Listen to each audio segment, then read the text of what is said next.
চমকে দিয়ে মুহূর্তে পিছন ফিরে তাকায় মুখটা। শিউরে ওঠে কুসুম।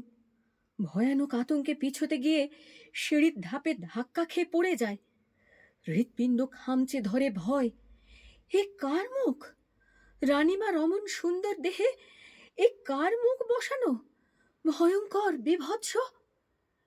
হিংস্র জন্তুর মতো গর্জন করে উঠল মুখটা। তোকে বলেছিলাম না এখানে আর আসবি না, তবুও এসেছিস? এত দুঃসাহস! মরার স্বাদ হয়েছে? কাকে দেখে ভয় পেল কুসুম? কেই মহিলা? জানতে হলে চোখ রাখতে হবে গল্প নাটকে তুহিনার সাথে চ্যানেলে। শনিবার 22শে মার্চ সন্ধে 4:45 আসছে তমাল বন্দ্যোপাধ্যায়ের গল্প রানীমা। দেখতে ভুলবেন না কিন্তু।